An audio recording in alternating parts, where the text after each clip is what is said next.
បើបានប្រពន្ធល្អម្លឹងបានប្រពន្ធបកែម្លឹងណាប្តីណាដាច់ចិត្តតែមានប្រពន្ធចង់មិនថាប្តីចង់បានអីប្រពន្ធក៏រកឲ្យបានមិនថាប្តីចង់ហូបមុខម្ហូបអីប្រពន្ធខ្ញុំគឺធ្វើបានតែប្តីហូបទាំងអស់ដូចថ្ងៃនេះជាដើមចឹងប្តីចង់ហូបញ៉ាំមីប្រពន្ធធ្វើញ៉ាំមីប្តីចង់ហូបសម្លម្ជូរសាច់គោប្រពន្ធធ្វើសម្លម្ជូរសាច់គោនិយាយរួមទៅប្រពន្ធខ្ញុំមិនថាប្តីឬក៏ម៉ែក្មេកអោក្មេកចង់ហូបអីទ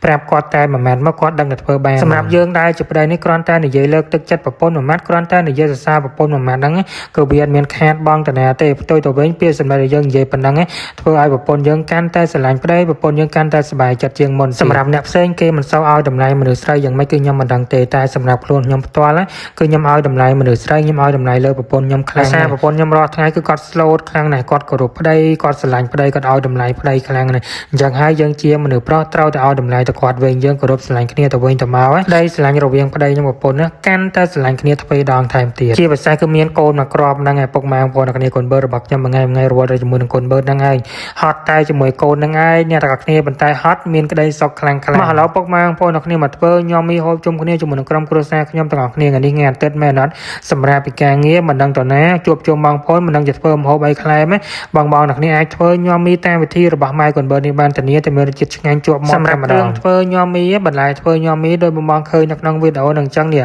បើនិយាយពីកូនបឺរបស់ខ្ញុំគឺតាមហូបតែប្រហិតគោតែម៉ែវាហ្នឹងអាចបានធ្វើការធ្វើងាយទេមិនចង់ឲ្យហូបអាប្រហិតនឹងច្រើនទេឲ្យតែមួយហ្នឹងហើយក៏រត់ទៅហូបបាត់ទៅសម្រាប់មីបើចង់ឲ្យសរសៃមីរបស់យើងអត់រីកអ្នកទាំងគ្នាគឺយកទៅត្រាំជាមួយនឹងទឹកកកដោយបងមើលខាងដើមវីដេអូមិញអញ្ចឹងក្រោយពីយើងត្រាំជាមួយនឹងទឹកកកបានសរសៃមីរីកហើយគឺយើងសង់មីនឹងយកមកទុកម្ដងរួចហើយយើងមកបោចជាមួយនឹងគ្រឿងសមុទ្ររបស់យើងវិញម្ដងមានបង្គារួមជាមួយនឹងសម្រាប់បើបើសិនជាបងមិនចង់ឲ្យវាស្រស់ទៅចេញខ្មៅទេគឺយើងខ្វេះភ្នែកវាចេញយើងខ្វេះវាក្រោមហើយឆ្លេចភ្នែកវាចេញអញ្ចឹងមកជាការស្រេចសម្រាប់សាច់ជ្រូកវិញគឺយើងក៏ច្រាំវាឲ្យម៉ត់ក៏ច្រាំវាឲ្យរាងម៉ត់តិចមកយើងប្រើសាច់ជ្រូកសុទ្ធអាហ្នឹងយើងកាន់ប្រើសាច់3ជាន់យើងប្រើសាច់សុទ្ធតែម្ដងឥឡូវយើងធ្វើគ្រឿងសម្រាប់ញ៉ាំវិញម្ដងយើងប្រើជាមួយនឹងខ្ទឹមសរួមជាមួយនឹងម្ទេសដាក់កាន់តែច្រើនកាន់តែឆ្ងាញ់រៀងហឹរបន្តិចយើងដាក់ជាមួយនឹងទឹកត្រីចំនួន4ស្លាបព្រាបាយសម្រាប់ក្រូចឆ្មាយើងប្រើចំនួន3ផ្លែយើងច្របាច់យកទៅទឹកមកសាវសុកភ្នោយើងប្រើចំនួន2ស្លាបព្រាបាយប៊ីចេងយើងប្រើចំនួន1ស្លាបព្រាបាយស្ករសយើងប្រើចំនួន3ស្លាបព្រាបាយគ្រឿងចូលរួចរាល់ហើយគឺយើងយកទៅក្លុកតាមមកត្រួតពីត្រួតមកគឺវាម៉ត់ល្អហើ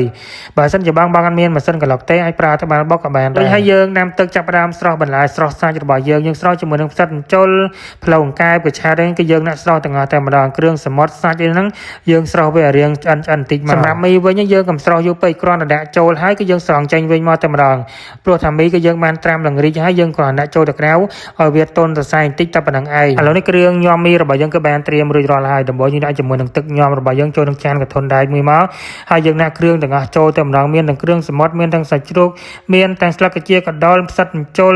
ហើយផ្លូវអង្កែបកឆែតអីហ្នឹងគឺយើងដាក់ចូលទាំងអស់តែម្ដងពេញប៉ោះហើយហ្នឹងរួមទៅគឺយើងដាក់គ្រឿងចូលទាំងអស់តែម្ដងតែបងកំតណាដាក់មីនេះម៉ែគាត់មើលច្រឡំដាក់មីទៅជាមួយដែរបងកំតណាដាក់មីយើងច្បល់គ្រឿងហ្នឹងឲ្យចូលជាតិទាំងអស់ហើយតែម្ដងចាំយើងដាក់មីចូលតាមក្រោយបើសិនជាបងដាក់មីរួចម៉ែគាត់មើលចេះអាហ្នឹងវារៀងអាចដាច់សរសៃមីបន្តិចអ្នកនរគ្នាម៉ែគាត់មើលធ្វើខុសបន្តិចត្រង់ហ្នឹងម៉ែគាត់មើលច្រឡំដាក់មីទៅជាមួយដែរក្រោយពីយើងដាក់គ្រឿងចូលរួចរាល់ហើយគឺយើងចាប់ផ្ដើមញ៉ាំឲ្យកុំច្បាច់ខ្លាំងពេកយើងគ្រាន់តែញ៉ាំច្បល់វាមករួចហើយយើងភ្លក់មើលបានមករសជាតិយើងឆ្ងាញ់ឬក៏ស្ទើអីខ្វះអីយើងថែមថយទៅតាមនឹងទៀតទៅភ្លក់មើលបានមករសជាតិឆ្ងាញ់ល្មមហើយចុងក្រោយចាំយើងដាក់មីចូលពុកម៉ែបងប្អូនគ្នាញ៉ាំតាមរបៀបនេះបានសរសៃមីរបស់យើងនៅស្វិតល្អទន់ល្មើហើយសម្រាប់ម៉ែគាត់មើលធ្វើខុសក្បួនត្រង់នឹងបន្តិចប្រាប់ខ្ញុំផ្ដាំខ្ញុំថាពេលបញ្ចូលសម្លេងកុំភ្លេចបញ្ជាក់ប្រាប់បងផងពេលញ៉ាំរួចរាល់ហើយចំណាក់សរសៃមីចូលតាមក្រោយគេបងឥឡូវឃើញអ្នកគ្នាឥឡូវញ៉ាំរួចរាល់ហើយតំណងអត់សរសៃមីរៀងដាច់តិចមែនប៉ុន្តែនៅតែមានរសជាតិឆ្ងាញ់ដដែលបងអ្នកគ្នាហូបញ៉ាំមីជុំគ្នាជាមួយនឹងក្រុមគ្រួសារខ្ញុំទាំងអស់គ្នា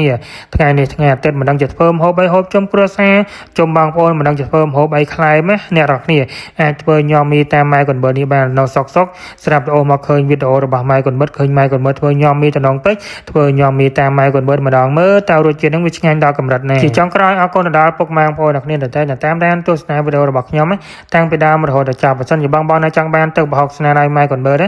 បងអាចឆានមកកំងបានឆានមកសួរព័ត៌មានបន្ថែមបាននៅក្នុងเพจមានលក់រាល់ថ្ងៃ